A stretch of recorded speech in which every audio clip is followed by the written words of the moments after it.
The opinions expressed on this show do not necessarily reflect the views of the Tampa Bay Arts and Education Network.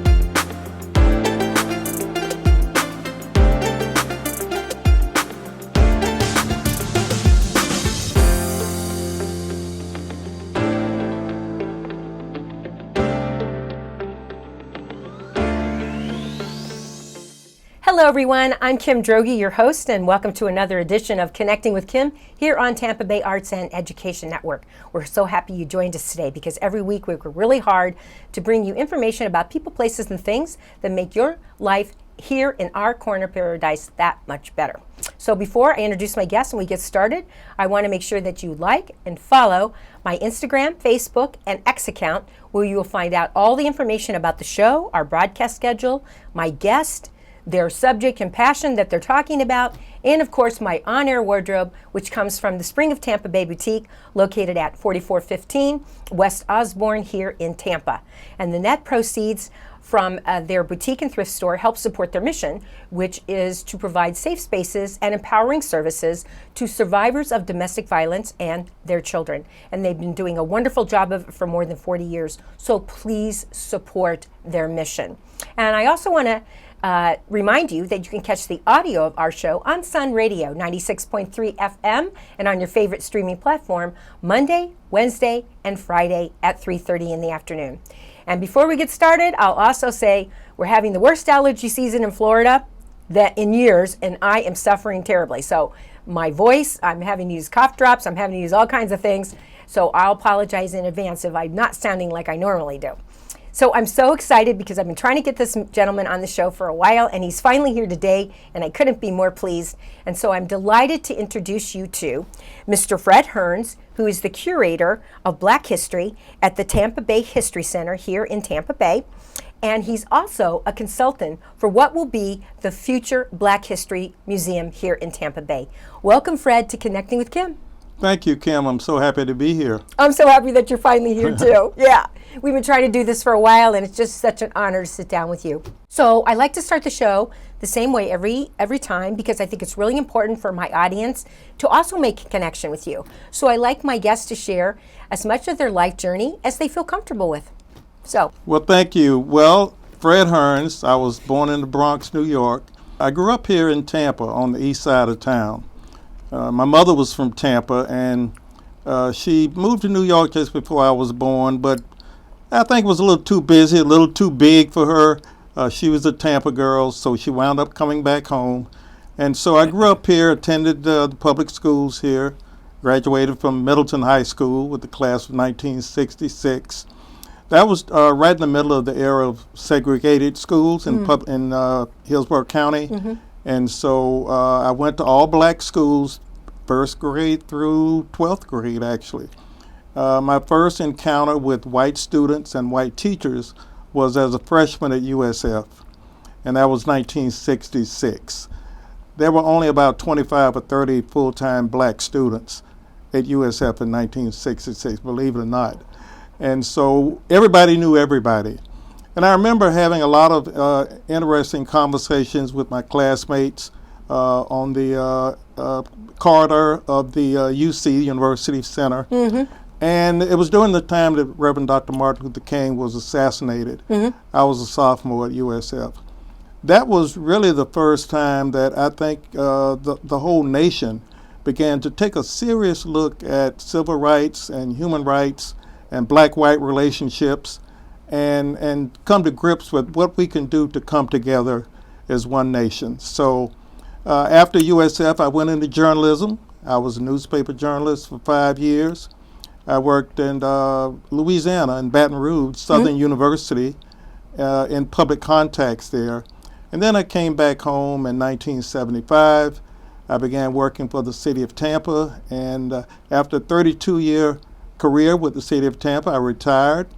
And I started doing Black History tours. I just had this feeling after getting to know Bob Saunders, who had been Executive Secretary of the NAACP for the state of Florida. Bob really lit a fire under me, and I fell in love with Black history. I read everything I could put my hands on about Black history in Tampa and Florida. And so I've been doing Black History tours for 25 years. Wow. I'm in my 5th year now as Black History Curator at the Tampa Bay History Center. I get to do a lot of walking tours and some bus tours, talks at public schools and businesses all over Hillsborough County. And I really, really love what I do, and I'm looking forward to the new challenge of opening Tampa's first Black History Museum. It's incredible. So first of all, I'm listening to you and I'm thinking to myself, well, I grew up in Indianapolis, Indiana, and near Fort Benjamin Harrison. I went to grade school near there, and I can say that I'm fortunate because I grew up in a non-segregated school my whole life. So from kindergarten all the way through, at that time, you went to 8th grade, and then you went to high school. There was none of this middle school stuff. And so I feel very fortunate that I had that experience as a 5-year-old and above, because I always had an appreciation. And I grew up during those turbulent times you're talking about. And I always remember Martin Luther King. One of his sayings that I love the best and I use the most is, "It is always the right time to do the right thing." It's always the right time to do the right thing. It's always the right time to do the right thing. And I have used that many, many times in trying to convince people to do something they didn't think they wanted to do. Let's first talk about the Tampa Bay History Center, because it's such a little gem here in Tampa Bay that I think a lot of people still don't know about. And so let's talk about first, give me a general understanding of what is the Tampa Bay History Center. Okay, the Tampa Bay History Center is down in Channelside, 801 Water Street. We've been there on Water Street for about 16 years. Prior to that, the History Center was located on Florida Avenue at the area where we now have a restaurant, a seafood restaurant. We have, I would say, several thousand followers who follow us on Facebook. Our website is tampabayhistorycenter.org. The Tampa Bay History Center is the custodian of Hillsborough County's historic records. Before the county had a real history museum, as we have now, most of the artifacts that the county had were in the old county courthouse on Pierce Street. And from there, we moved over to the area where the Tampa Convention Center is. We were there for a few years. And then while the building that we're occupying now was being constructed, that was the time that I actually joined the board of the Tampa Bay History Center as a representative of the City of Tampa while I was working under Mayor Pam Iorio. Mayor Iorio appointed me to the board. Little did I know that many years later I'd be a staff member at the Tampa Bay History Center. So we put on exhibit and permanent exhibits as well as temporary exhibits. History, most of it is related directly to Tampa Bay, but we also tell stories that have a wider impact throughout the state of Florida and nationally. So my job as Curator of Black History at the Tampa Bay History Center is to put a focus and an emphasis on some of the history that's, I would say, is less known by many people locally as well as visitors to the area. And we do that at more than one location, of course. We're at 801 Water Street. That's where the permanent exhibits are and the traveling and temporary exhibits are. But I also do a lot of tours. I do walking tours. Occasionally I'll do a bus tour. And you can cover a lot more territory that way on a bus as you're riding through these historic black neighborhoods in Tampa, telling the history of those locations, the people who did significant things there and so forth. We also manage some property up in Brooksville in Hernando County, Chinsegut Hill. Oh, really? Which is a former site of, at one time during the 1840s, a home that was established there during the days of slavery. The blacks who worked there at the house, also many of them when freedom came, actually bought some of that property and remained there on Chinsegut Hill in Brooksville. And we have some beautiful photographs there of some of the blacks and the whites who lived there in that home. It's sort of a secret that a lot of people don't know about, but we're trying to tell more people about it. You've got to come to Brooksville and see this beautiful home. The manor is where we do tours on the weekends, every weekend, Saturdays and Sundays. People pay a small fee and do a tour of the home. We're coming up on a big program May 17th. Every year we have Florida Emancipation Day, a big celebration there that's free and open to the public. And we'd like to invite people to come up and be with us on May 17th, which is a Saturday. I had no idea that this history existed in Brooksville. Yes, absolutely.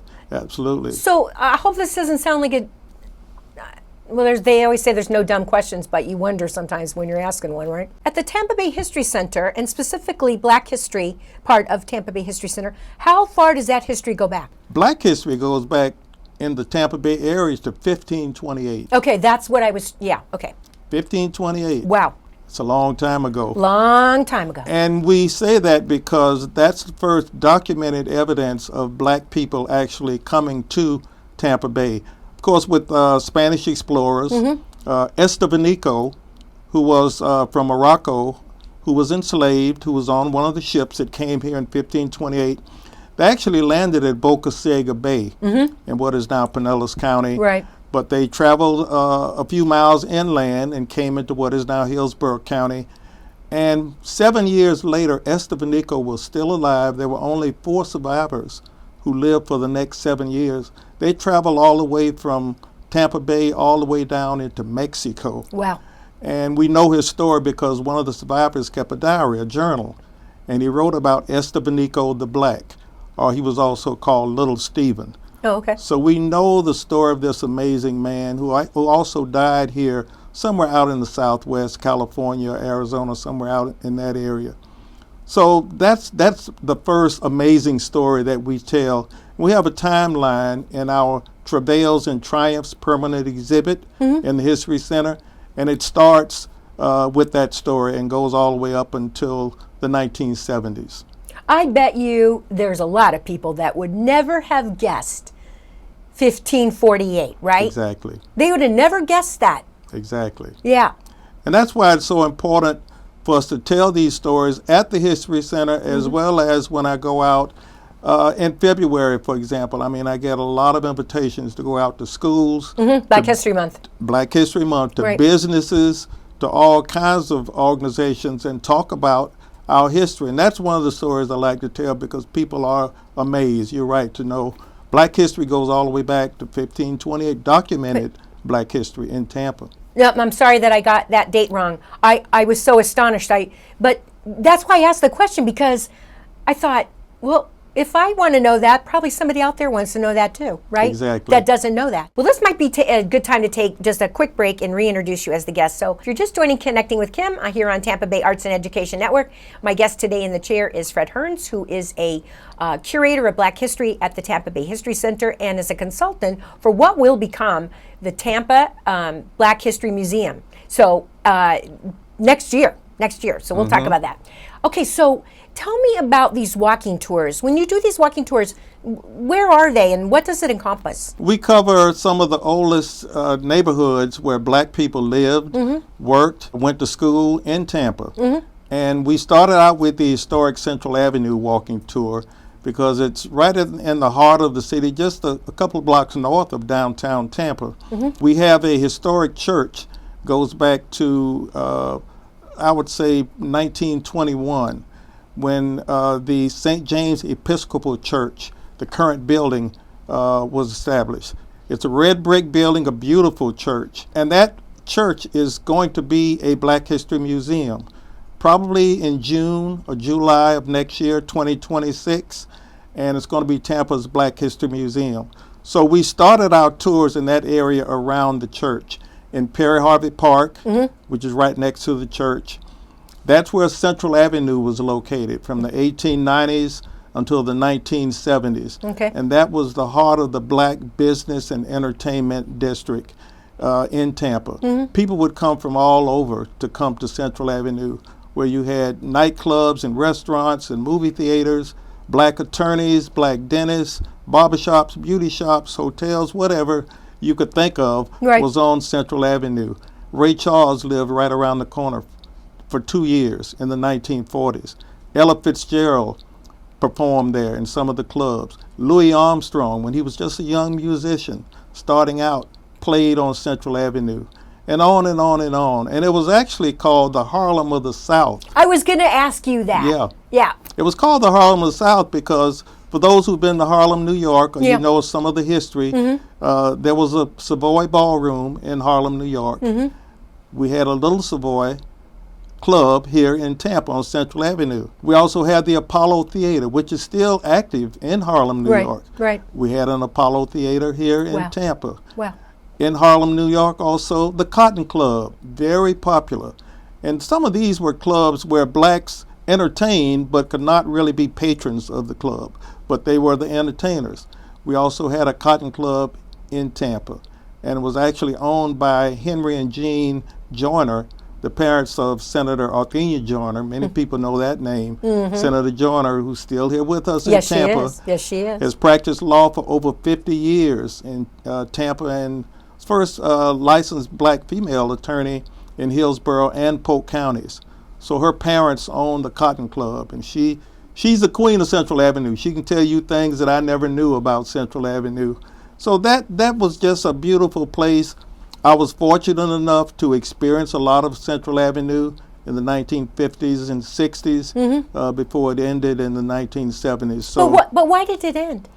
3 reasons primarily. Number one, the interstate coming through the area. Okay. A lot of the homes and a lot of these were patrons of the businesses on Central Avenue. Those people had to move through eminent domain because the interstate was coming through. We also had desegregation, Kim, so black people in the late 1960s could now go to previously all white theaters and restaurants and so forth.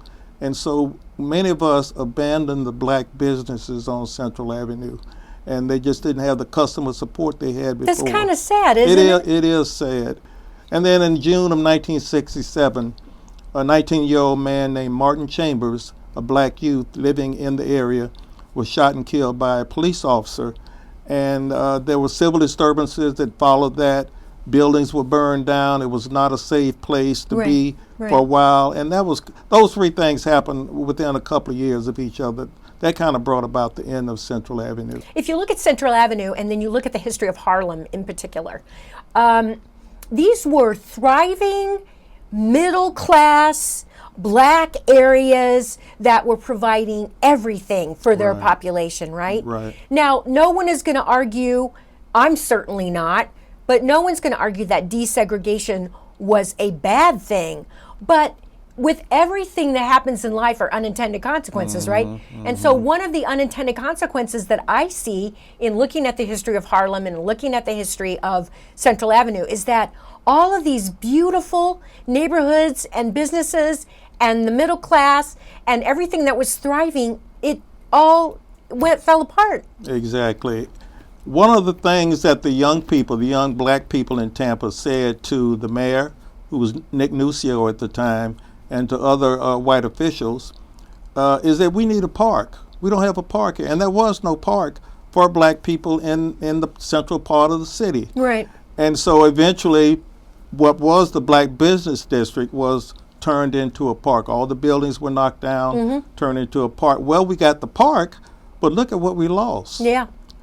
There were role models, hundreds of black role models there that young people could look up to. Yeah. And say, I want to own a grocery store one day like this man. I want to be a doctor like this African-American man who I see every day. Right. We had to live together because of segregation. Right. So we had positive role models all over the community. And that's changed also. So that was, it was a great loss when we lost Central Avenue. And we've been trying to recover from that ever since. There is no black business district, even though there are little pockets of black businesses. But yeah, and that happened all over the United States, not just here in Tampa. No, of course not. Well, and I've always participated in Candy Lowe's Black Business Bus Tour ever since I knew about it and went on my first one. Tell me about the bus tours. When you go on the bus tours, where do you go? The bus tours that I do are at the request of people like, for example, the the National League of Cities. They had a convention here last year. And we work with the City of Tampa on a lot of projects. So the City of Tampa asked us to provide guides. And we went in East Tampa, West Tampa, parts of Ybor City. You know, black people have lived all over the City of Tampa since there was a City of Tampa. Right. So we try to go into those neighborhoods, though, where there were the largest concentration of black people.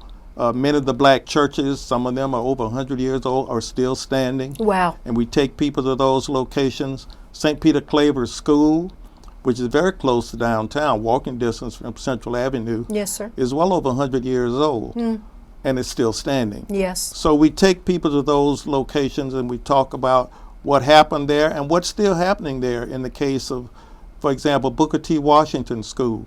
This year, 2025, is celebrating its 100th anniversary.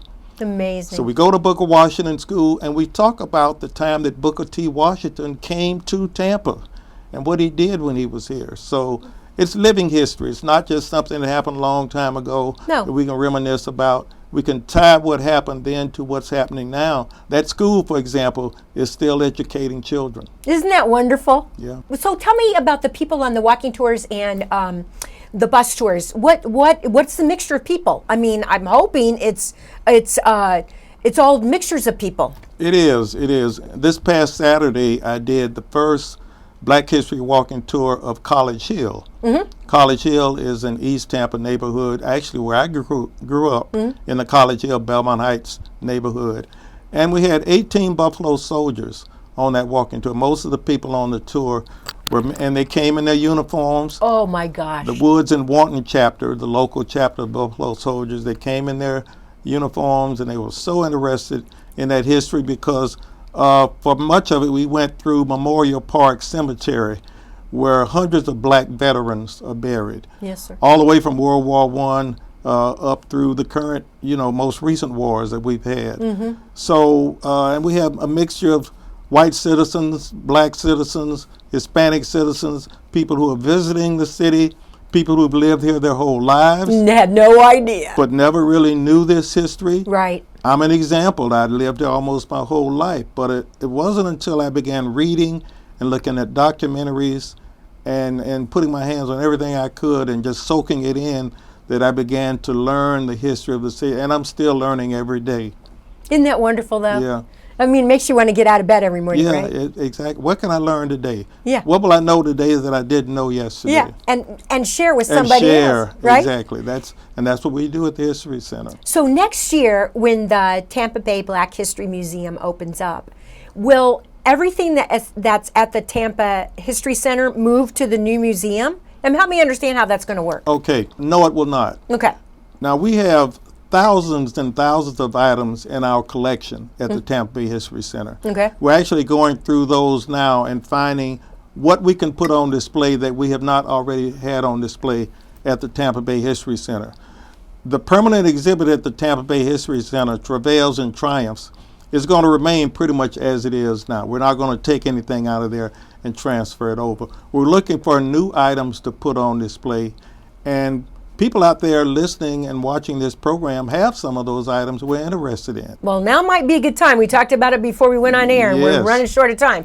So now might be the right time to look into that camera, your camera, and make that appeal. We're asking people who are watching this program to look in your attics, look in your basements, in your garages, to look wherever you might have items that your grandmother passed down to you, your great-grandfather may have owned, things that have a lot of sentimental value to you, but something that you think is important to share with the community.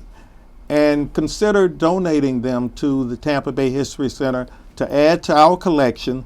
They just might wind up being on display in Tampa's Black History Museum. So what we're asking people to do, take a picture of those items and send them to us. I'm going to give out my cell number. Oh, okay. Get ready, I will everybody. give out my cell number. If you don't reach me, leave a message. I'll get back with you. 813-545-3183. 813-545-3183. Fred Hearns. Take a picture of that item that you would consider donating to us. Send it to us.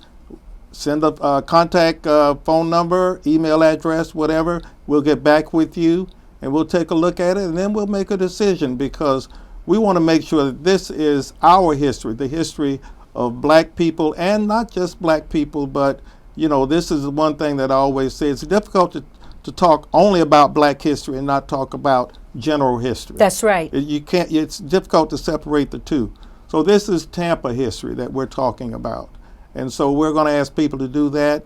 Send those items to me. Give me a call if you have something you're not quite sure about, and we'll be happy to take those calls. I have a couple ideas for you, but we're not going to have a time to talk about it on this show. So I'll talk to you after, and maybe we can have another show about it. Because one thing that I've learned in my experience of living in non-segregated communities my whole life is that a lot of history is passed down orally in not only in my family, but in black families and Hispanic families and every kind of family, right?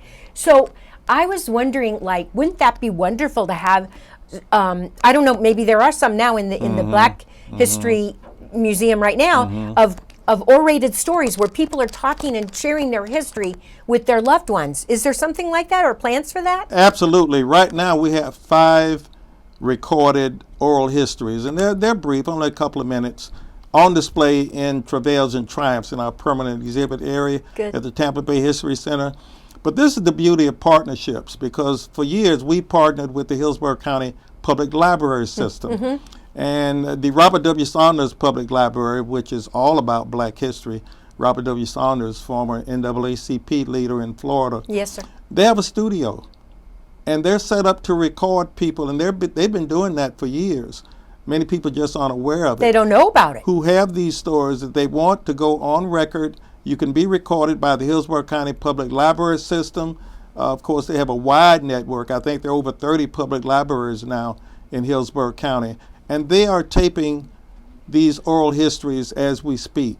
So contact your nearest public library and find out how to get in touch with Bob Saunders. And there may be other libraries that are taping these histories, but I know the Robert W. Saunders Library, 1505 North Nebraska Avenue, I know they're doing that right now. Well, Fred, I could sit here all day and talk to you about this subject, but we are totally out of time. But I can't thank you enough for being my guest today on Connecting with Kim. If you're just joining us, I had Fred Hearns, who is the Curator of Black History at the Tampa Bay History Center and a consultant for the soon-to-be Tampa Bay Black History Museum here in Tampa.